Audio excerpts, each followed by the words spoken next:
Hai hai. Hai. Halo halo, selamat malam. Hai hai hai, selamat malam. Apa kabar semuanya? Thank you for joining. So, teman-teman, selamat malam. Assalamualaikum warahmatullahi wabarakatuh. Apa kabar? Selamat tahun baru 2022. Ya, sudah lama kita nggak ketemu lagi nih. Malam hari ini kita ngobrol-ngobrol ya. Malam hari ini kita akan berbicara mengenai strategi investasi di masa pemulihan ekonomi. Tentunya saya nggak akan ngomong sendiri. Selamat malam, selamat malam. Thank you for joining. Ya, tentu saya nggak ngomong sendiri. Saya di sini juga akan bersama dengan salah satu ekspertisnya di bidang pasar modal, yaitu salah satu sekuritas yang ada di Indonesia, yaitu Ajaib Sekuritas Asia. Dan hari ini kita akan ngobrol banyak. So, teman-teman nanti silakan kalau ada mau bertanya, ya ada kolom Q&A yang teman-teman bisa tuliskan nanti mau bertanya apa nih dengan pembicara kita pada malam hari ini. Oke, thank you yang buat join, yang sudah mau join menemani pembicaraan malam hari ini, yang masih di jalan pulang, yang masih di dalam perjalanan mungkin atau mungkin sudah sampai rumah. Selamat bertemu kembali dengan keluarga. Pesan saya tetap sehat untuk kita semua. Yang penting malam ini juga tetap produktif ya. Seharian kerja, malam juga tetap produktif ya. Kita isi lagi ilmu-ilmu baru agar teman-teman semakin mantap nih, khususnya bagi para investors ya. Setelah mengikuti agenda malam hari ini, teman-teman dapat menambah lagi nih wawasannya terkait dengan kondisi pasar yang akan kita jalankan selama setahun ke depan ini seperti apa ya. Saya mau update sedikit nih sebelum saya undang pembicara kita. Kita berbicara mengenai investor Indonesia yang saat ini per tadi pagi jumlahnya sudah berada di angka 3,4 juta, hampir 3,5 juta. Dan ini tentu menarik sekali ya, sesuai dengan apa yang kita bicarakan. Apakah dampak dari investor retail kita yang dari 2 tahun terakhir ini merajai pasar kita masih akan terus memberikan kontribusi besar di tahun 2020 ini atau tidak? Kita akan langsung ngobrol dengan pembicara kita yang satu ini. Saya akan mengundang Mbak Cisti Mariani yang akan hari ini. Oke, sedang proses nih. Ya, selamat malam. Selamat tahun baru. Halo Mbak Cisti. Halo, halo Pak Marco. Wah, Selamat malam, Pak. ini malam-malam cerah sekali. Kayaknya di sana tempat Mbak Cisti masih terang seperti yang di situ ya. Di sini hujan, Pak. Oh, di daerah mana? Oh ya. Saya di Tomang, Pak, Jakarta Oh, Barat. ini kayaknya masih antang-antang aja nih, cuacanya mendung sih, cuma belum. Mbak, apa kabar? Selamat tahun baru lu dong. Selamat tahun baru 2022. Oke, selamat tahun baru, Pak Marco. Semoga semakin cuan ya, Pak ya. Amin. Ini resolusinya apa nih 2022 nih? Resolusinya simpel aja sih, Pak. Semoga portfolio investasinya selalu hijau, gitu ya, Pak. Wah, asik. Iya, bahasannya nggak jauh-jauh dari investasi ya. Kita ingin siapapun juga Betul. pasti ingin dong investasi portonya makin hijau. Nah, ini kalau kita melihat pada topik bicaraan kita Mbak Cisti malam hari ini, kan strategi investasi di masa pemulihan ekonomi. Di sini saya yakin yang nonton juga banyak anak muda ya. Dari tadi saya lihat bahas yang ini dong, bahas saham itu dong. Oke, teman-teman sabar. Ini kita harus berbicaranya ini ya secara sistematis karena di sini kan investor kan macam-macam nih. Ada yang baru bergabung, ada yang mungkin sudah lama. Tapi satu kesamaan adalah investor Indonesia nih investor yang kategorinya muda. Ya, mungkin juga nasabah dari Ajaib Sekuritas juga pasti banyak anak mudanya nih, milenials. Nah, terkait dengan performa Mbak Cisti, performa dari pasar modal kita dalam hal ini adalah IHSG. Menurut Mbak Cisti, bagaimana sih Mbak ya performa kita katakanlah di 1 minggu pertama di 2022 ini? Menurut Mbak Cisti seperti apa? Silakan. Oke, kalau untuk performa IHSG kita sendiri dari awal tahun ya sampai dengan hari ini mungkin ya Pak Marco ya, khususnya di minggu pertama performa IHSG kita sih tentunya masih sangat positif ya, karena kita mengawali tahun baru itu ditutup di teritori positif nih hari pertama. Hari keduanya Hmm. rally masih berlanjut, masih ditutup di zona hijau gitu. Kemudian sepanjang seminggu lalu juga masih mencatat kenaikan 1,82% gitu ya IHSG kita sendiri. Jadi ada total 3 hari hijau, 2 harinya merah gitu ya. Nah kalau untuk bicara pekan lalu gitu, itu overall sih masih sangat positif ya Pak Marco ya. Kalau sampai hari ini IHSG kita terkoreksi tipis ya Pak. Minus IHSG kita ini hari ini minus di 0,15%. Iya. Oke, so teman-teman, ini pembicaraan ini sangat seru sekali pastinya karena kita berbicara prospek ke depannya. So dari tadi saya lihat teman-teman banyak yang ngobrol di ini ya, banyak yang kasih komen. Saya mau sampaikan aja kalau ada pertanyaan terkait dengan materi kita, teman-teman silakan cantumkannya di ini, masukinnya di kolom Q&A ya, yang ada tanda lambang tanda tanya. Jadi nanti dari situ akan kita pilih pertanyaannya akan kita tanyakan kepada Mbak Cisti. So Mbak Cisti kembali ke pembahasan tadi.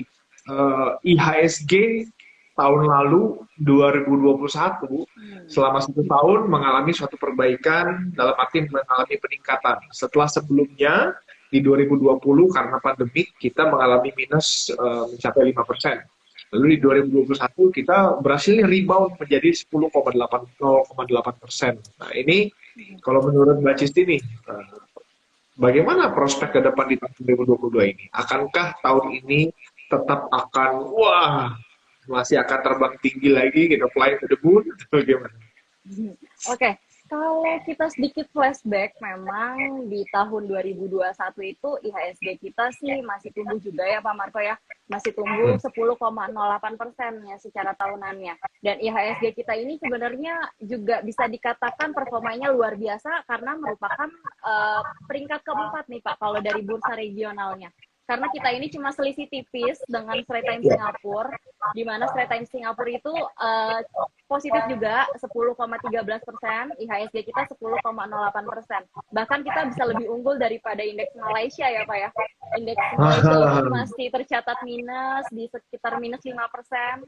Kemudian dari Filipina juga masih tumbuh hanya 2% gitu.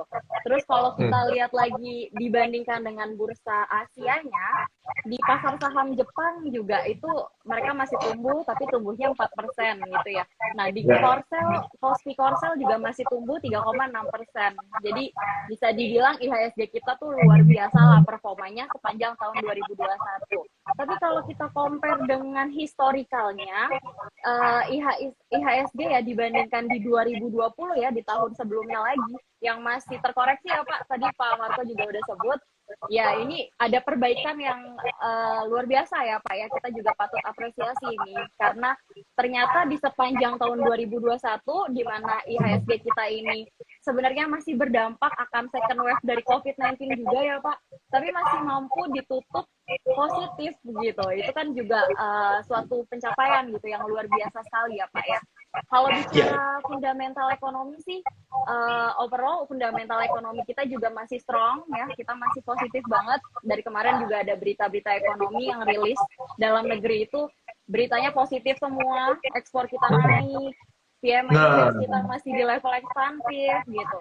IKK indeks kita juga udah di teritori optimis gitu. Jadi kalau bicara fundamental ekonomi juga masih sangat positif sih Pak Marco bagi IHSG kita. Di tengah kondisi begini kan ya naik turun ya. Pasar modal kita naik turun artinya ada suatu stimulus yang baik, ada juga informasi yang boleh dikatakan cukup memberikan suatu kekhawatiran nih terhadap para investor. Kalau tahun lalu, kalau saya tidak salah, akhir-akhir tahun itu kita sempat diramaikan dengan isu mengenai tapering off-nya Amerika. Nah, sekarang di awal tahun ini, mungkin dari akhir tahun lalu ya, sudah mulai merebak terkait dengan Omicron. Nah, saya nggak tahu ini Omicron ini saudaranya popcorn atau gimana. Tapi menurut Mbak Cisti, Omicron ini perlu nggak kita khawatirin ya? Kaitannya dengan perkembangan pasar ya, Mas? Kalau kita lihat perkembangan Omicron ini sih memang beberapa studi kasus juga menyatakan varian Omicron ini katanya simptomnya lebih ringan ya daripada varian yang sebelumnya gitu. Tapi yang perlu jadi concern kan penularannya ya Pak ya. Penularannya itu sangat mudah sekali gitu. Jadi orang tuh kayaknya lebih cepat tertular dibanding dengan varian-varian sebelumnya. Terus kalau dilihat dari tren secara global juga sebenarnya penambahan kasus COVID-19 dari varian Omicron ini masih terus bertambah gitu ya Pak ya. Bahkan ada beberapa negara di Eropa ya seperti Belanda itu mereka masih menerapkan lockdown. Kemudian Hong Kong juga mereka membatasi penerbangan internasional, menutup gitu ya, menutup dari 8 negara gitu ya. Jadi kalau kita lihat perkembangan Omicron ke dalam pasar saham kita juga sebenarnya masih menjadi kekhawatiran market ya Pak ya. Walaupun kalau dilihat dalam negeri sebenarnya perkembangan dari varian Omicron ini trennya udah positif ya Pak ya. Karena yang pertama distribusi vaksinasi kita masih berjalan lancar. Ditambah lagi nanti di tanggal 12 Januari juga akan ada vaksin booster gitu. Kemudian tren dari tingkat kesembuhan juga semakin hari itu semakin membaik gitu. Walaupun penambahan jumlah kasus masih fluktuatif ya Pak ya. Penambahan jumlah kasus kan naik lagi nih ya dibanding dari Desember di tahun lalu. Tapi kan kecenderungannya udah sangat positif sih dan tidak terlalu mengkhawatirkan sih Pak Marco untuk Omicron itu. Menurut Mbak Cisti ya, ini kan bisa saja nih investor-investor ini kan bisa aja dia flashback nih. Waduh, apakah bisa kembali nih Omicron ini, apakah bisa membawa pasar kita kembali ke arah tahun 2020 lagi ketika terjadinya gelombang pertama COVID melanda dunia. Atau juga bisa membawa kita kembali kepada gelombang kedua COVID yang terjadi tahun 2021. Nah, bagaimana dengan pendapat dari Mbak Cisti? Termasuk juga Mbak, mau diberikan pemahaman terkait bagi investor apa sih yang bisa menjadi peluang dan tantangannya? Strategi investor ini bagaimana menghadapi situasi begini? Patutkah khawatir berlebihan? Ya, saya rasa harusnya jangan ya. Tapi apa sih yang harus mereka lakukan? Silakan. Oke. Sepertinya sih saya rasa untuk perkembangan kasus COVID-19 khususnya varian Omicron ini nggak separah varian-varian sebelumnya ya. Jadi memang masyarakat juga umumnya udah mulai melihat Omicron ini udah seperti common cold gitu atau seasonal flu aja gitu ya Pak Marco ya. Karena kecenderungannya juga orang-orang masih banyak melakukan aktivitas sosial gitu. Kemudian mobilitas sosial juga masih tinggi gitu. Jadi kayaknya kekhawatiran gitu akan varian Omicron ini udah mulai mereda gitu. Nah, kemudian kalau kita bicara tadi tantangan ya dan juga peluang, saya rasa tantangannya itu masih seputar market yang volatilitasnya itu kan cukup tinggi ya Pak ya saat ini ya. Padahal kecenderungannya kan masih wait and see nih karena menunggu arah dari kebijakan moneter Bank Sentral juga ya, beberapa negara yang inflasinya kemarin kan udah tercatat naik gitu ya. Tetapi di samping itu kita juga bisa memanfaatkan peluang yang terjadi. Ya peluangnya itu mungkin dari kacamata investor ataupun trader agak beda ya Pak ya. Kalau trader kan cenderung tidak memperhatikan sentimen yang terjadi ya. Karena kan fokusnya kepada euforia saham-saham tertentu aja yang memang volume tradingnya tiba-tiba naik gitu. Kalau seorang trader. Tapi kalau seorang investor mungkin melihat peluang dari varian Omicron ini akan lebih kepada saatnya akumulasi untuk buy gitu di saham-saham yang masih terkoreksi gitu ya.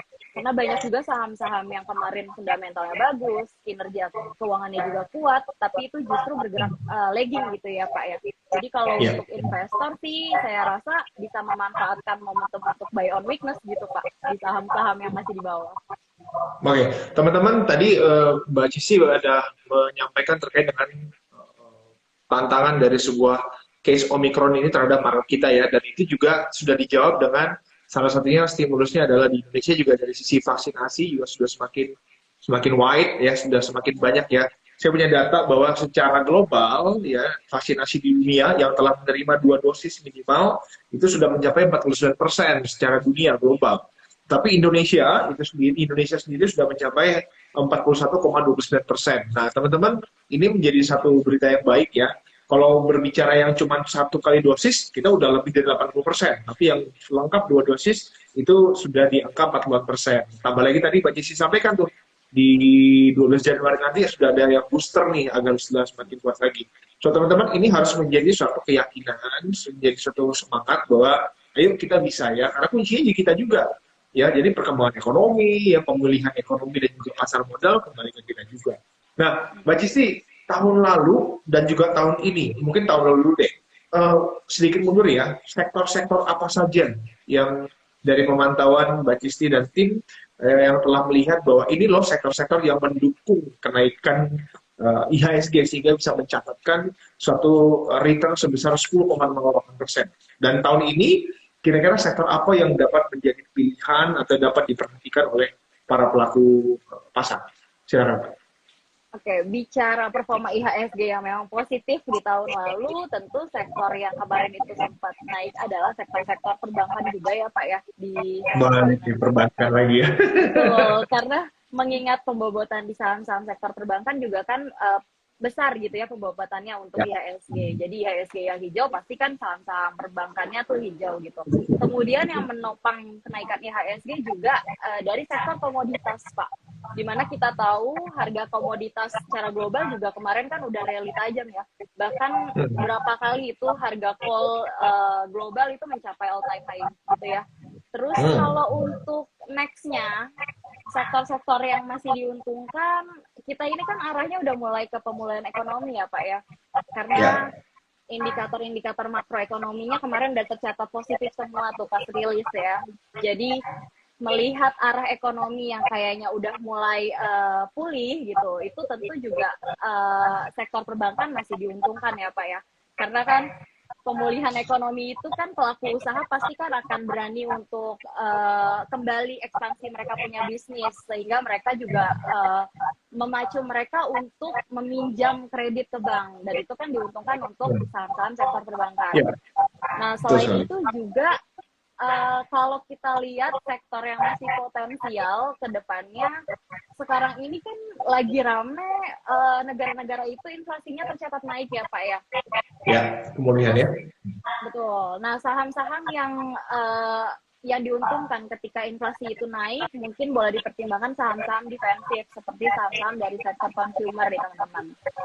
Nah, selain itu, karena kita juga masih terbayang-bayang dari varian Omicron yang kayaknya itu masih ada pembatasan ya di mana-mana ya Pak ya. Saya rasa sektor telekomunikasi juga masih potensial sih Pak.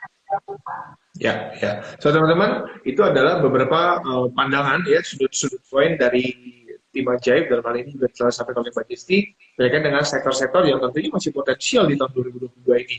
Ya, memang situasi sudah semakin membaik ya, tetapi saya juga melihat bahwa ekonomi ini juga tidak lepas dari peran dari ekonomi digital ya Mbak Cisti ya.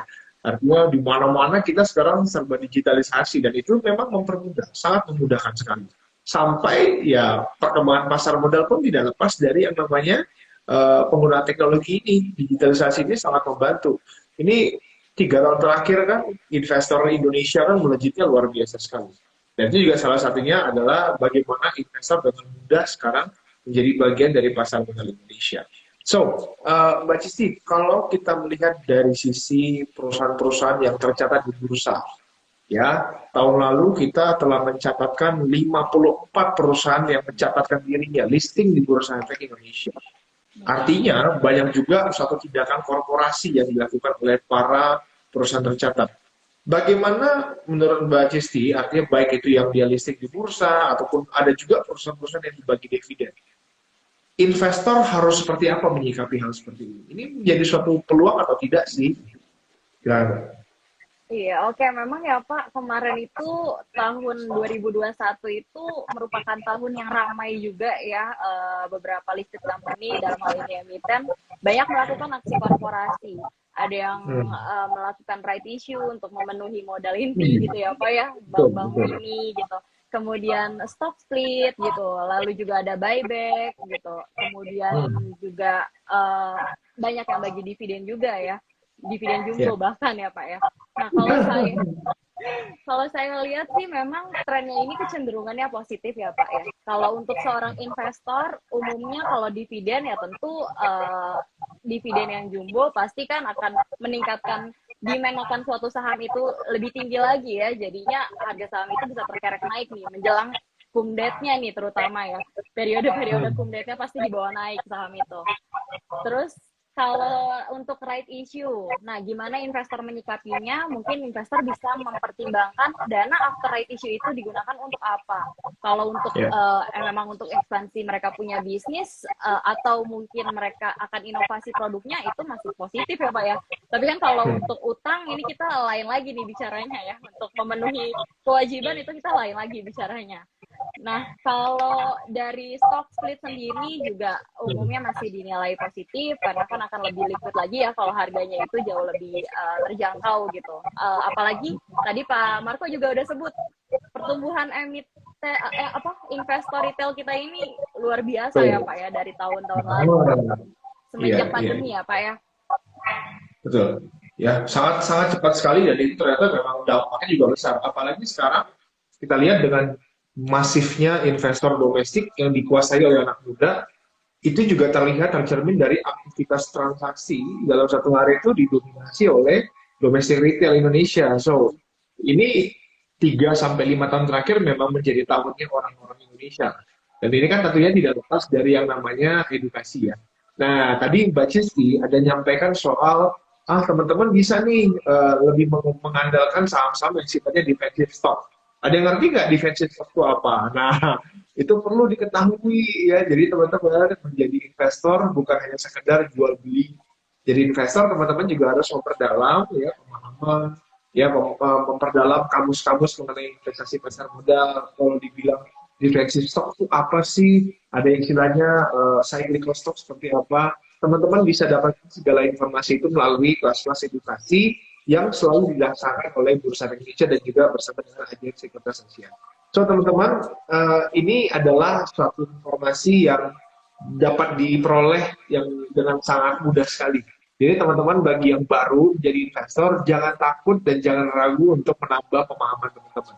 Supaya semakin Anda expertise di sini, semakin Anda nyaman juga dalam berinvestasi. Nah, Mbak Cisti, kembali nih. Ini masih kita ngobrol-ngobrol dulu ya, karena di sini di handphone saya sudah tercatat ada 35 di Q&A. Nanti kita akan ngobrol di 15 menit terakhir terkait dengan Q&A yang disampaikan oleh teman-teman. Beberapa hari lalu kita sama-sama tahu di berita media ada satu bukan isu lagi, tapi sudah satu keputusan. Ya, nggak jauh-jauh kita ngomongin batu bara. Yaitu ekspor batu bara dan itu direspon oleh dua negara Jepang dan Korea untuk membatalkan itu ya alasannya pemerintah tentunya ada kenapa. Nah dari sisi pasar modal, dari sisi peluang bisnis atau ancaman atau apapun itu, apa menurut Mbak Cisti yang harus dilakukan investor ya khususnya mungkin bagi yang sudah memiliki saham di sektor batubara ya, dan juga apa yang dilakukan oleh investor yang berencana ingin membeli saham-saham di sektor batubara. Ini apa yang harus dilakukan nih di tengah ibaratnya embargo pelarangan ekspor. Silakan Mbak Dis. Iya.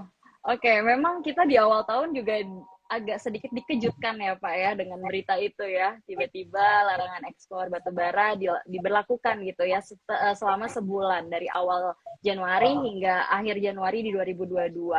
Gitu ya. Tapi kalau kita lihat juga beberapa faktor yang melatar belakangi larangan ekspor yang diberlakukan pemerintah itu juga sebenarnya kan karena di dalam negeri itu pasokan batu baranya juga ternyata kita masih krisis, betul Pak. Kita ini kekurangan pasokan batu bara, bahkan ada kurang lebih 20 PLTU ya Pak saya baca, itu juga membutuhkan pasokan batu bara yang cukup gitu ya. Dan berpotensi kalau batu baranya nggak terpenuhi itu ada sekitar 10 juta pelanggan itu akan padam gitu ya.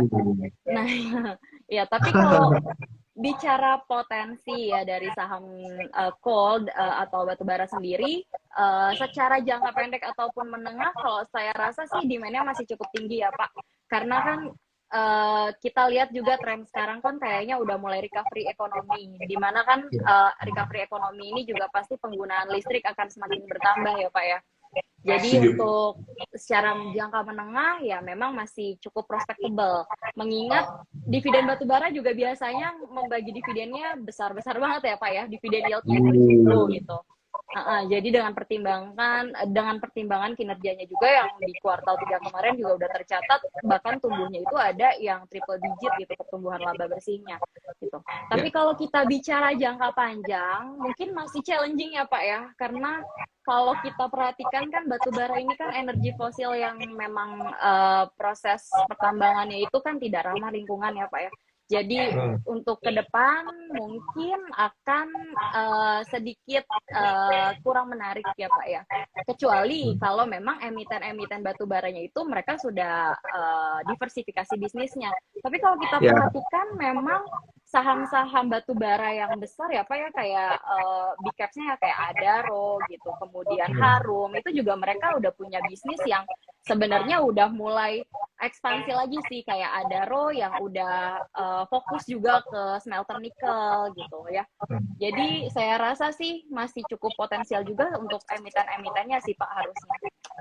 Oke, dan ini sangat menarik sekali ya. Artinya kita melihat memang kebutuhan ekonomi dunia ini ya artinya bisa saja bahkan sangat erat kaitan dengan kebutuhan terkait dengan konsumsi batu bara yang dimiliki.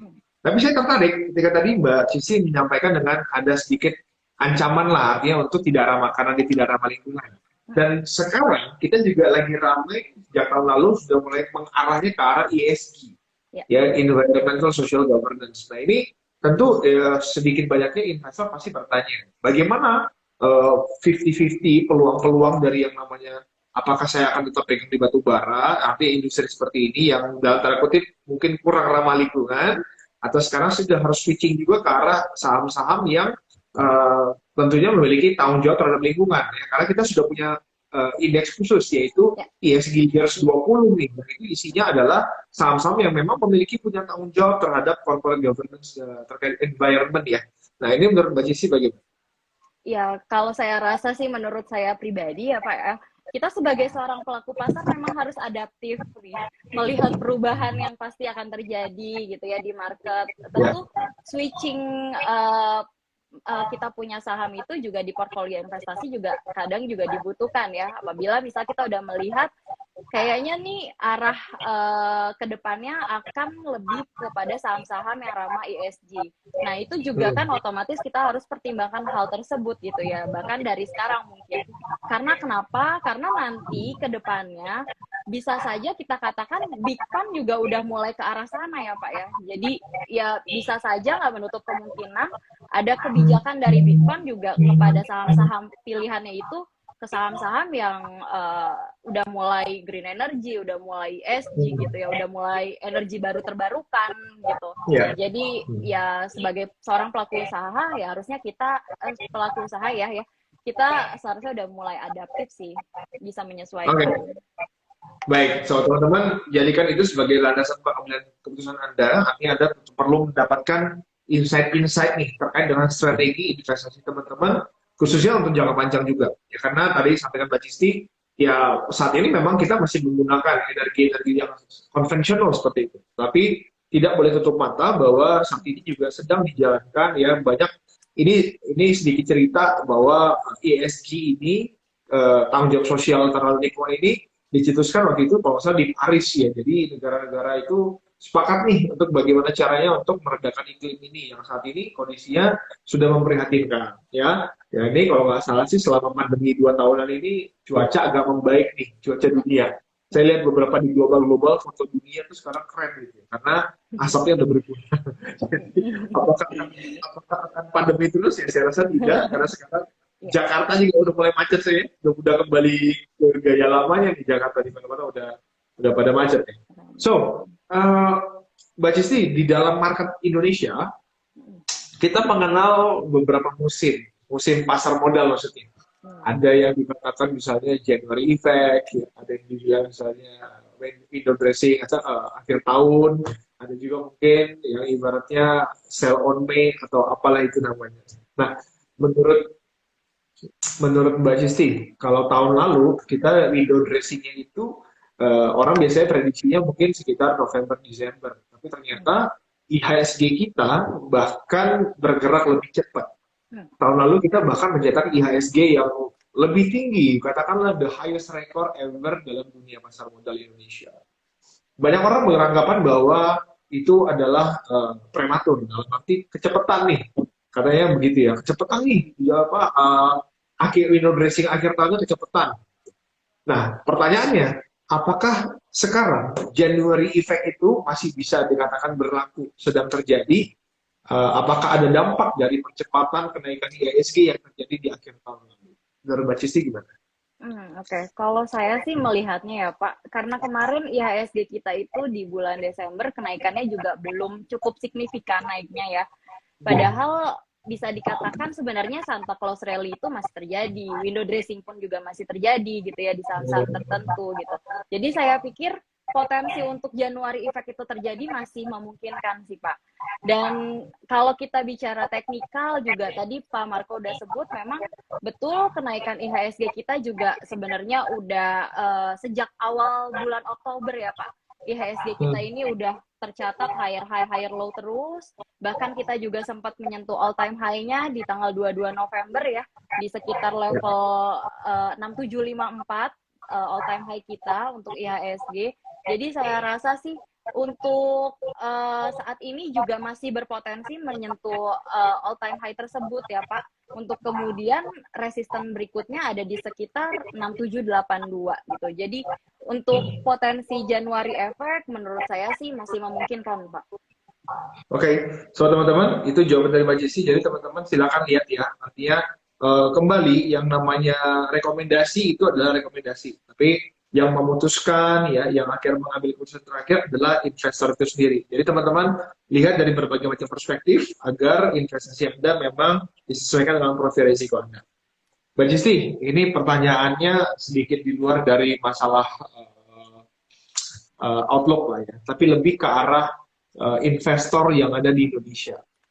Kita dalam, katakanlah, dalam 1 dekade terakhir, 80% market kita dikuasai oleh asing. Kita tidak tutup mata dengan hal itu. Baru dalam 3 tahun terakhir ini, investor domestik mulai mendominasi. Persentasenya udah lebih tinggi jauh daripada investor asing yang selama ini bertahun-tahun selalu menjadi yang superior di Indonesia. Menurut Mbak Cisti, apa sih dampak dari superiornya investor domestik Indonesia saat ini? Artinya kalau dulu kan, wah, kalau lihat orang asing keluar, kayaknya Indonesia langsung negara Eropa, negara Amerika terjadi sesuatu konflik ataupun situasi ekonomi tertentu, Indonesia pasarnya langsung terkena dampak.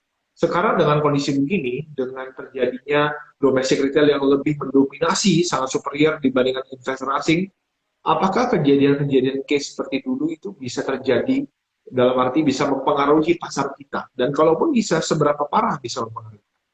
Oke. Memang betul ya Pak, jadi porsi kepemilikan asing saat ini kayaknya udah cukup turun terus gitu ya trennya ya. Jadi udah mulai didominasi oleh market domestik nih ya, udah pelaku pasar secara domestik. Bahkan mungkin kalau kita bicara komposisi udah 60%-nya domestik, lokal gitu. Tapi 40%-nya mungkin foreign gitu ya. Dan kalau saya sih melihatnya justru itu tren yang sesuatu yang positif ya Pak, karena kita tidak ketergantungan gitu dengan porsi yang dari foreign sendiri itu inflow atau tidak di market kita.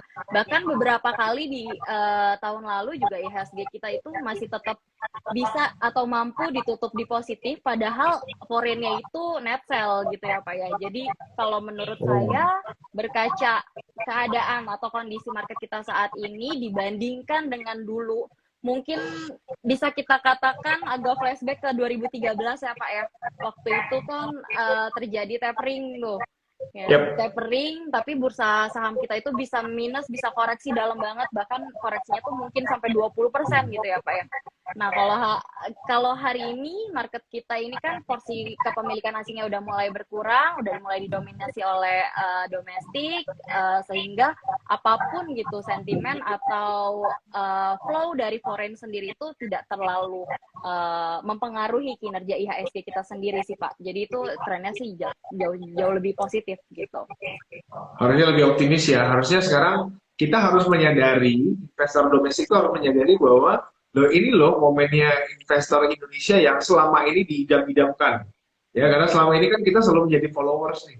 Tapi kali ini momentumnya sudah ada, ya ditambah lagi investor Indonesia semakin cerdas. Teman-teman, Bursa Efek Indonesia memiliki 30 kantor perwakilan se-Indonesia. Dan itu tanggung jawab kita bersama dengan Ajaib Securities juga dan seluruh pemangku kepentingan untuk semakin mempromosikan dan juga menyebarluaskan informasi pasar modal. Jadi bukan hanya di Pulau Jawa aja atau Pulau Sumatera, Kalimantan, seluruhnya, seluruh Indonesia memiliki kesempatan yang sama untuk memahami pasar modal Indonesia lebih dalam lagi. Nah, menurut Mbak Cisti di tahun 2022 ini, artinya dengan inline ya, masih bertumbuh dan bertambah nih investor domestik kita, dan masih banyak investor muda juga yang semakin banyak di negara kita nih. Kira-kira arahnya kemana nih di 2022 ini? Kira-kira di IHSG akhir tahun menurut tim dari Mbak Cisti dan Ajaib Securities Asia, IHSG terakhir kita akan seperti apa di tahun 2022? Oke, untuk IHSG kita di tahun 2022, skenario di Ajaib sendiri sebenarnya masih optimis ya Pak ya. Karena kita juga melihat dari kekuatan ekonomi kita ya dalam negeri sendiri, khususnya kemarin juga udah sangat positif sekali gitu. Likuiditas kita juga masih berlimpah gitu ya. Kemudian juga dari sisi kepemilikan asing yang tadi saya sebelumnya udah sebutkan, udah mulai berkurang, udah mulai didominasi oleh domestik. Tentunya ini juga suatu yang positif gitu ya. Dan kedepannya kita juga masih optimis karena kan GDP juga diprediksi kan akan masih terus bertumbuh ya Pak ya. Bahkan pemerintah aja tuh optimis bahwa GDP kita atau pertumbuhan ekonomi kita di tahun 2022 itu bisa tumbuh sekitar 5% gitu. Jadi skenario optimis kita punya target untuk IHSG di tahun 2022 itu ada di level 7.400 Pak. Wow, so teman-teman itu adalah yang dapat disampaikan oleh Mbak Cisti ya melalui forecast ke depannya seperti apa dari IHSG kita, dan tentunya ya semua kembali ke dalam kondisi market ya. Itu adalah informasi yang dapat teman-teman cerita sendiri. Kita juga masih panjang, ini masih awal tahun, so tetap optimis. Kita masih akan melihat perkembangan ke depannya seperti apa. So, ini kita masuk ke dalam sesi Q&A ya. Sudah ada 42 sekarang. Ini Mbak Sisti izin saya harus memilah-milah juga ini pertanyaannya karena banyak sekali ya. Silakan, Saya coba Pak. cek ya. Nah, teman-teman silakan kalau mau bertanya coba masukin dulu ya di dalam Q&A. Nanti kita akan coba tanyakan kepada Mbak Sisti ya. Contohnya seperti ini ya. Banyak nih. Oke. Mbak Sisti saya mau tampilkan yang ini deh. Misalnya wow. Ini pertanyaan agak mirip-mirip, tapi seru juga nih kalau mau ditanyain ya. Oke, saya coba yang pilih yang ini deh. Misalnya ya, ini pertanyaan yang agak kalem dikit. Kelihatan nggak nih? Pertanyaan adalah analisa saham-saham investasi jangka panjang. Nah, berarti mungkin lebih ke arah prospeknya di 2022 ini, saham-saham yang selama ini tetap menjadi, katakanlah ya, saham-saham untuk long term investment ya. Apakah masih prospek atau seperti apa menurut Mbak Cesti? Silakan. Oke, untuk saham-saham investasi jangka panjang ya tentu teman-teman boleh pertimbangkan saham-saham yang fundamentalnya baik ya, kinerja keuangannya juga kuat gitu. Kalau untuk sektoral kita punya topik sih Pak, beberapa topik saham-saham dari sektoralnya. Pertama itu kita masih punya di sektor consumer itu kita ada topik di INDF, jadi teman-teman boleh pertimbangkan saham INDF. Kemudian kalau untuk target harga sendiri ya dari saham INDF, kita punya target price untuk INDF itu di sekitar level 7.800-an ya Pak. Jadi memang masih tinggi juga ya potensial upside-nya untuk INDF ini. Kemudian kalau kita bicara sektor yang optimis tadi kan tadi saya katakan ada sektor perbankan ya. Topik kita untuk perbankan adalah BBRI, Pak. Jadi kalau untuk saham BBRI, kita juga punya target, kita sendiri punya target di saham BBRI ini sekitar level 5.000 ya, Pak. Jadi ini juga masih ada potensi kenaikan. Saat ini kan harganya BBRI di 4180 ya. Dan kita juga melihat dari bisnisnya sendiri, karena tren pertumbuhan kredit ini semakin kesini kan semakin meningkat ya Pak ya. Bahkan di tahun lalu aja sudah dinyatakan pertumbuhan kredit itu tumbuh 4% gitu. Jadi sektor perbankan juga sebenarnya masih sangat potensial. Mungkin teman-teman boleh pertimbangkan BBRI gitu. Kemudian selain itu juga kita masih ada topik dari sektor energi Pak. khususnya batu bara ya. Kita di sini ada topik untuk PTBA dan Adaro untuk batu bara sendiri. Jadi kalau PTBA kita punya target kenaikan untuk PTBA kita di sekitar level 3.300 untuk PTBA, Pak. Jadi masih lumayan juga ruang kenaikannya dibanding harga saat ini ya di 2780. Kemudian untuk Adro juga kita masih punya kita juga masih memilih Adro dengan rekomendasi buy di saham Adro. Target kenaikannya untuk Adro sendiri kita punya di level 2000. Oh, ini udah mulai mendekati targetnya sih, Pak. Jadi Adro sendiri udah di 2.500 ya gitu. Mungkin demikian, Pak. Oke, saya menarik tadi ketika Mbak Cici ngomongin soal salah satunya adalah tentunya sektor finansial ya, perbankan. Mbak di tahun 2021 kan juga ramai ya terkait dengan munculnya bank-bank digital. Wah ini kan inline sekali. Pokoknya segala sesuatu yang berbasis digital, ibaratnya mungkin kalau ada pisang goreng dijadikan digital juga mungkin jadi rame kali ini serba orang. Iya. Nah ini mau dengan bank digital ini menurut Mbak Cici gimana prospeknya sekarang? Oke. Kalau dari bank digital sendiri juga memang dari kemarin cukup agresif ya Pak ya bergeraknya sahamnya ya. Bahkan Arto juga dia udah menembus all time high-nya gitu. Kemudian disusul juga BBYB gitu. Nah, kalau bicara prospek, kita sih melihat prospek bank digital ini juga masih potensial, tapi yang sangat potensial itu yang memang memiliki ekosistem digital yang kuat gitu atau kekuatan grupnya itu kuat. Nah, kalau bicara valuasi untuk bank digital sendiri, valuasinya sebenarnya udah mulai overvalue semua ya Pak. Udah semuanya udah nggak bisa dihitung lah ya, karena PBV-nya itu udah Arto punya PBV 30 kali gitu. Kemudian yang baru-baru ini yang mungkin baru-baru rame juga ada BBHI ya Pak ya. BBHI juga dari PBV-nya dia udah 61 kali gitu, udah tercatat. Ini sangat mahal ya Pak dikatakan ya. Jadi kalau untuk bank digital, kalau kita bicara valuasi itu kayaknya udah kurang ideal gitu ya. Tapi kalau kita bicara potensi dan prospek ke depan, dari kegiatan operasional bisnisnya aja, karena bank digital ini kan mampu menjalankan aktivitas operasional dengan tidak perlu kantor cabang gitu ya Pak ya. Jadi kita melihat adanya efisiensi sih dari kegiatan operasional. Nah, kemudian juga dari kekuatan ekosistem digital juga, pastikan ini akan saling memberikan sinergi gitu ya Pak ya. Jadi untuk fokus ke bank digital, kita juga sebenarnya ada topik kita itu untuk saham Arto dan juga BBYB Pak untuk bank digital. Oke, terima kasih Mbak pencerahannya. Ini ada pertanyaan selanjutnya nah ini mungkin dia pengen bertanya korelasi ya. Artinya misalnya begini nih, tuh harga batu bara harganya naik, tapi saham KKGI kok malah turun ya Pak? Mohon pencerahannya. Nah, jangan tanya ke saya, tanya ke Mbak Cisti. Kok malah turun ya Mbak? Silakan Mbak. Oke. Untuk saham KKGI ini mungkin saya boleh cek secara teknikalnya dulu ya Pak ya. Ya. Untuk saham KKGI ini memang sebentar. Teknikalnya itu ya, memang saham KKGI ini memang bergerak sangat fluktuatif sih, dan hari ini pun juga saham KKGI ini masih ditutup terkoreksi minus 0,74% ya teman-teman, ke level 270 nih ditutupnya.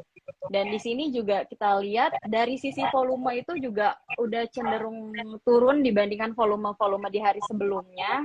Jadi memang saham-saham yang kita katakan ini juga saham-saham kecil ya Pak ya, saham-saham second liner, third liner memang kemarin itu bergeraknya juga lumayan fluktuatif gitu. Jadi memang hanya memanfaatkan momentum dari euforia yang tercipta aja gitu. Jadi kalau teman-teman memang memilikinya saham-saham second liner, third liner ya harus memiliki trading plan yang konsisten gitu. Jadi kalau udah melihat kayaknya volumenya udah mulai turun nih, udah mulai berkurang dibanding hari-hari sebelumnya, ya boleh lah itu untuk pertimbangkan mungkin ya lepas dulu gitu sahamnya gitu sebelum ketinggalan momennya. Oke, baik. Thank you. Ini pertanyaan selanjutnya, ini banyak banget yang nanya tentang batu bara. Ini kan lagi hype ya. Gara-gara pelarangan ekspor ya. Tapi oke teman-teman, mirip-mirip pertanyaannya, jadi mungkin saya sudah akan skip ya pertanyaan tentang batu bara ya. Tapi ada yang bertanya mengenai ini, Mbak. Mungkin lebih ke sifatnya global ya. Nah, seperti ini. Bagaimana tanggapannya mengenai rencana The Fed untuk melakukan normalisasi neraca dan The Fed Rate 2022? Nah, ini mungkin bisa berdampak juga ya terkait dengan investor asing yang bisa aja keluar. Karena tadi ada pertanyaan begini, Mbak. Apa yang terjadi dengan keluarnya investor asing dalam jumlah yang besar? Apakah itu bisa mengakibatkan ARB berjilid-jilid? Nah, mungkin ini ada kaitannya dengan pertanyaan. Silakan. Hmm.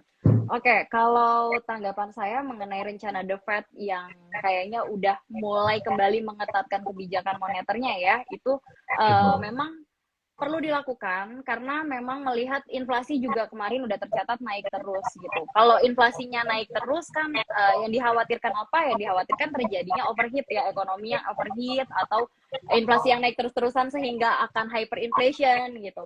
Nah, inflasi yang naiknya terus-terusan itu kan juga sebenarnya dampaknya kurang baik, terutama terhadap daya beli masyarakat ya Pak. Dimana kan daya beli masyarakat sendiri itu kan adalah komponen penting di dalam PDB ya, atau GDP kita. Jadi ke depannya kalau tingkat konsumsi masyarakatnya rendah pun, ya GDP kita akan turun gitu kan. Jadi akan berdampaknya tuh kurang baik gitu. Jadi kalau saya lihat memang rencana The Fed untuk melakukan kebijakan moneter yang kembali diperketat itu udah suatu langkah yang memang seharusnya sudah dilakukan oleh para bank sentral juga gitu. Dan tadi pertanyaannya, ya mungkin itu ya seputar itu ya Pak. Oke, baik. Terima kasih. Karena tadi kan dia menyangkut dengan ini ya, apa dampaknya nih terhadap apakah nggak akan terjadi ARB berjilid-jilid gitu ya. Kalau misalnya di Amerika mungkin ada suatu tindakan tertentu dari The Fed, dan itu bisa mengakibatkan keluarnya para investor-investor asing dari market kita nih. Lalu bisa apakah menyebabkan terjadinya ya ARB berjilid-jilid lagi di Indonesia ya. Tapi sudah terjawab tadi. So, pertanyaan selanjutnya ini menarik ya, Mbak ya. Ini mungkin lebih ke teknis terkait dengan dia di general tidak nanya saham tertentu, tapi dia bertanya nih, kalau misalnya seseorang investor dia punya saham, lalu sahamnya itu hampir delisting, sahamnya itu sudah mau delisting dari bursa, sebagai investor yang masih memegang sahamnya, harus ngapain ya? Sikapnya, strateginya harus ngapain? Mungkin Mbak Jessi bisa kasih sedikit tips. Oke. Ya, memang kita sebagai seorang investor maupun trader, sebenarnya tujuan investasi kan udah disetting di awal ya Pak ya, termasuk trading plan juga. Jadi kita tuh harus tahu kapan kita masuk ke saham tersebut, kemudian kapan kita harus menjual saham tersebut juga gitu. Kalau dari sisi teknikal ya kita bisa lihat atau perhatikan level-level support dan resisten. Tapi beda halnya kalau kita lihat dari fundamental ya Pak. Jadi kalau kita lihat secara fundamental, kapan kita saatnya untuk beli, ya tentu ketika harga saham itu misalnya lagi terdiskon nih. Jadi masih under value lah gitu lah ya. Nah, kapan kita jual? Ya kapan kita jual itu pertama sesuai dari trading plan kita sendiri nih. Apa mungkin saham itu udah mulai mendekati target price yang kita punya gitu. Atau mungkin ketika saham tersebut kinerjanya itu semakin turun gitu. Jadi kan saham delisting ini kan ada beberapa faktor yang mempengaruhi ya Pak ya. Di antaranya juga pasti karena kinerja perusahaannya yang kecenderungannya itu selalu turun. Jadi kalau memang teman-teman investor kemudian fokusnya kepada fundamental jangka panjang gitu. Jadi kalau udah melihat kinerja saham tersebut mulai turun, ya boleh pertimbangkan untuk sebaiknya keluar aja dari saham tersebut gitu dan pindahkan ke saham yang jauh lebih potensial lagi gitu Pak. So teman-teman juga informasi ya, kalau kita melihat satu perusahaan itu ya ada yang namanya kewajiban keterbukaan informasi bagi perusahaan kepada para pemilik saham, bagi pada masyarakat. Teman-teman bisa memperoleh itu dari yang namanya laporan keuangan ya, laporan keuangan perusahaan dan juga aksi-aksi korporasi. Teman-teman bisa melihat ya dari situ supaya teman-teman dapat memantau juga nih ya saham-saham yang menjadi investasi teman-teman sekalian. Sehingga apapun aksi korporasi, tindakan yang mereka lakukan itu bisa menjadi landasan pengambilan keputusan Anda dalam menentukan sikap selanjutnya. Mau nambahkah, mau tetap, atau mungkin Anda mau mengurangi porsi kepemilikannya, di switching ke saham-saham yang lain seperti tadi disampaikan oleh Mbak Cisti. Ya, Mbak Cisti tadi menyampaikan mengenai technical dan fundamental. Mungkin bisa sedikit disampaikan Mbak Cisti. Di sini sebenarnya investor terkadang ya, maaf ya, kalau saya salah, masih banyak yang sedikit rancu, masih banyak yang bingung bagaimana memposisikan diri saya sebagai trader dan bagaimana memposisikan diri saya sebagai investor. Mungkin Mbak Cici bisa memberikan pencerahan terkait hal ini. Ya. Bagaimana memposisikan saya sebagai trader ya mungkin ketika teman-teman memang kecenderungannya itu aktif aktif melakukan ya penjualan secara harian atau bahkan swing trading Nah, ya yang jangkanya oke. itu pendek lah ya mingguan gitu ya. Tapi kalau teman-teman investor kan kecenderungannya percaya akan potensi saham ini secara jangka panjang. Jangka panjang mungkin bisa kita katakan ya 3 tahun, 5 tahun gitu ya, atau lebih dari 5 tahun gitu, sangat panjang gitu ya. Jadi saya rasa sih itu sih Pak. Oke, teman-teman harus paham ya. Jadi mental atau cara atau strategi seorang trader itu berbeda dengan seorang investor. Walaupun kadang-kadang sering terjadinya mix ya. Awalnya niatnya sebagai investor, ujung-ujungnya jadi trader gitu. Itu sebaliknya, ini hati-hati teman-teman. Karena masing-masing punya strategi khusus, pilihan-pilihan sahamnya juga tentunya berbeda ya Mbak Cisti ya. Hmm. Karena ada saham-saham yang memang lebih peruntukannya untuk jangka panjang, untuk investing, ada juga yang lebih untuk trading ya, jangka pendek. Jadi teman-teman harus lebih ini ya, harus lebih selektif juga nih, dan juga mantapkan diri Anda. Anda mau jadi seorang yang mana nih ya? Jadi jangan pasang dua kaki. Boleh nggak sih Mbak Cisti menjadi trader sekaligus menjadi seorang investor? Boleh nggak sih? Sebenarnya style berinvestasi sih boleh-boleh aja ya Pak ya, karena nggak ada peraturan defaultnya harus jadi seorang Boleh-boleh. trader atau harus iya. Iya. Tapi kan balik lagi nih disesuaikan dengan ya tentu pertama risiko profil yang teman-teman punya gitu, kemudian juga Nah, dari nah ya itu tuh. dari Ya, knowledge yang teman-teman miliki juga gitu. Jadi memang ya seharusnya sih upgrade knowledge terus lah teman-teman. tuh, setuju.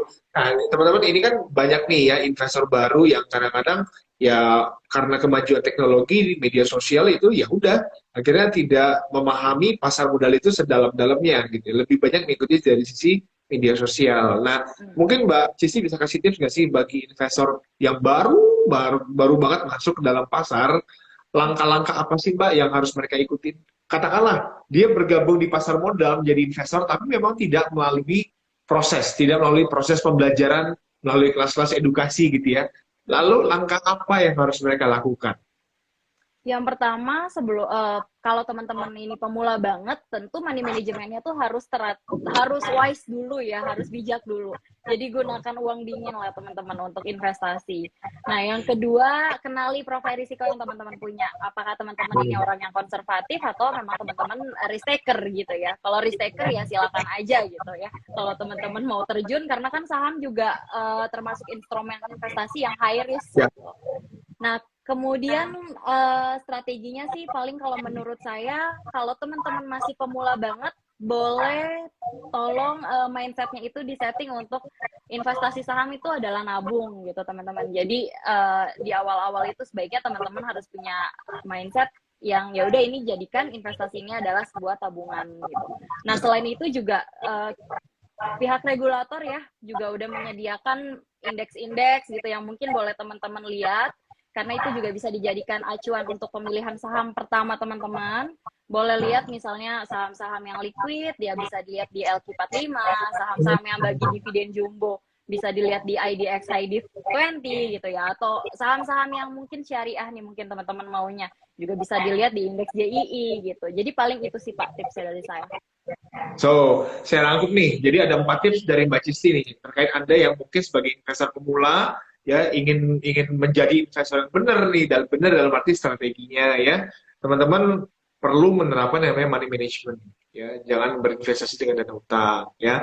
Dan juga profil risiko ya Mbak Cisti ya. Profil risiko disesuaikan, memiliki suatu konsep yang namanya menabung saham ya, menabung saham dan juga ikutin indeks. Kadang-kadang banyak nih Mbak Cisti yang bertanya-tanya, saya investor pemula, saya nggak punya background, nggak ngerti ekonomi. Lalu bagaimana sih cara yang benar untuk memilih saham agar tidak salah pilih? Nah, jadi 4 tips dari Mbak Cici tadi itu bisa menjadi cara Anda untuk memulai investasi dengan benar. Kembali ke pertanyaan yang disampaikan oleh teman-teman Mbak Cici. Ini kembali ke market nih, ya. Oke. Back to the market, ada yang nanya, properti bagaimana Mbak di 2022? Oke, properti ya. Ya. Ya, properti kalau kita lihat memang dari properti sendiri tren dari suku bunga acuan yang akan mengalami kenaikan pasti ada impact juga pasti ya ke properti ya. Karena kan itu juga merupakan sentimen yang kurang baik kalau untuk properti sendiri. Tapi kalau yang udah kita lihat saat ini PPNBM itu juga kan ternyata masih diberlakukan ya Pak ya. Umumnya untuk rumah-rumah yang harga rumahnya itu di bawah 2 miliar gitu. Rumah-rumah murah lah ya, rumah-rumah untuk milenial gitu. Jadi saya pikir untuk properti kinerja di tahun 2021 juga kemarin udah luar biasa juga, laba bersihnya itu juga udah tercatat naik. Terus juga banyak properti-properti yang baru launching juga dari emiten-emiten big caps-nya. Jadi saya Iya, rasa betul. jadi saya rasa untuk properti sebenarnya juga masih positif mungkin dalam jangka pendek gitu. So teman-teman, banyak banget ya yang kita dapatkan dari Mbak Cici tadi ya. Pertanyaan-pertanyaan mulai dari ngomongin sektor properti barusan, ngomongin batu bara, ngomongin tapering of Amerika, the Fed, macam-macam. Teman-teman, saya yakin banyak informasi yang ini menambah wawasan teman-teman. Sampai batu bara yang lagi ramai juga sudah kita bahas. So teman-teman, menarik nggak sih kalau kita selalu mengikuti informasi seperti ini? Ya, jadi sekaligus saya menyampaikan bahwa menjadi investor itu sangat penting untuk teman-teman mengikuti, mempelajari pasar modal dari berbagai macam perspektif. Ya, jadi sekarang bursa itu kita punya campaign yang namanya 3P, yaitu paham, punya, pantau. Tiga hal ini adalah sequence, urutan. Jadi pahami dulu berbagai macam perspektif Anda, pahami pasar modal, pahami ekonomi secara global, pahami juga makro dan mikronya. Nah, lalu kedua, kalau sudah yakin, nah tadi kata Mbak Jesti, ayo belajar untuk membeli. Ya, yang penting cara milihnya gimana ya? Tadi bisa ngikutin cara indexing, ya, lihat indeks-indeks yang sudah dikelompokkan oleh kami dari sisi regulator, itu bisa menjadi pilihan-pilihan awal Anda. Karena melangkah pertama, pilihan pertama itu harus benar. Kalau salah, nih yang ada terjadi trauma. Ketiga, baru Anda pantau secara berkala. Kenapa? Ini adalah investasi yang Anda harapkan kedepannya memberikan manfaat bagi teman-teman. Jadi jangan salah kaprah, jangan salah mengambil langkah. So, Mbak Cisti, kalau ada yang mau bertanya, saya ingin belajar dong, ada nggak sih kelas-kelas edukasi yang bisa diikutin bagi mereka yang baru mau memulai berinvestasi di pasar modal? Mereka bisa dapat info kemana? Oke, kalau di Ajaib sendiri sih kita juga kerjasama ya Pak sama IDX juga. Kita rutin mengadakan SPM. Jadi teman-teman boleh pantau sosial media kita karena kita juga update-nya di situ. Kita menyediakan webinar secara gratis teman-teman. Jadi tinggal silahkan aja daftar aja gitu. Dan itu seluruh ya, artinya kerjasamanya bukan hanya di Jakarta ya, artinya seluruh Indonesia ada kerjasamanya banyak. Ya, ini teman-teman sebagai informasi, tanggal 14 Januari besok, hari Jumat, ya, pukul 2 siang, ya, jam 14 sampai jam 16, kami dari sisi Bursa Efek Indonesia, kantor provinsi Jakarta, juga bekerja sama dengan Ajaib Supersasia, mengadakan sekolah pasar modal level 1 bagi pemula ya, ini pemula banget nih. Ya, teman-teman silakan ikut, nanti silakan pantengin bagaimana cara registernya, itu semua ada di Instagramnya ajaib_investasi, Mbak ya. Nah, teman-teman bisa dapat informasi di situ, daftarkan diri Anda, ajak teman-teman Anda biar semua makin pintar di pasar modal. Oke, teman-teman, saya mohon maaf banget nih ya, mohon maaf banget, semua pertanyaannya tidak bisa saya sampaikan. Tetapi tentunya kita akan bertemu di lain waktu dengan Mbak Cisti, dengan pembahasan yang lain lagi, yang tentunya lebih bermanfaat lagi juga bagi teman-teman semua, dan semakin menarik tentunya. Ya, pertanyaan-pertanyaan tadi, baik berupa pertanyaan ataupun masukan, ya tentunya tim dari Ajaib Investasi juga sudah mencatatnya. Ya tadi saya lihat juga ada beberapa masukan yang terkait dengan program atau mungkin aplikasi, dan itu tentunya menjadi catatan kita bersama. Semoga kedepannya kita semakin baik lagi. Mbak Cici, boleh kasih nggak sedikit closing statement deh, atau kalimat penyemangat bagi kita dalam memulai investasi di 2022 ini? Silakan Mbak Cici. Oke, ya paling untuk teman-teman ya jangan FOMO ya. Jadi kalau teman-teman udah ngeliat satu saham yang kayaknya naik terus gitu, jangan terlalu diikuti rally-nya gitu. Dan teman-teman yang misalnya memang sudah cuan, jangan juga greedy ya, don't be greedy. Silakan direalisasikan aja cuannya gitu. Karena kan di tengah-tengah market yang uncertainty-nya juga tinggi gitu, kita tentu harus bisa konsisten dengan trading plan yang kita punya. Dan tentunya teman-teman juga jangan lupa untuk melakukan diversifikasi juga, diversifikasi portfolio atau mungkin diversifikasi antar ya instrumen investasi yang lain. Mungkin boleh punya 80% saham, 20%-nya reksadana gitu ya. Nah, Gitu, Pak. ya. Itu diversifikasi. Ya, teman-teman tidak mengandalkan pada satu kaki saja. So, thank you banget ya, teman-teman. Ini adalah bincang-bincang kita bersama dengan Mbak Cisti Mariani, financial expert dari Ajaib Sekuritas Asia. Thank you so much, Mbak, atas informasi yang disampaikan. Teman-teman semua tetap semangat, ya. Semoga bermanfaat untuk kita malam hari ini. Sampai jumpa lain waktu. Jangan lupa, tetap harus selalu belajar. Paham, punya pantau. Sampai jumpa lain waktu. Assalamualaikum warahmatullahi wabarakatuh. Thank you, Mbak Cisti. Waalaikumsalam. Thank you. Thank you, Pak. Thank you, teman-teman. Thank you.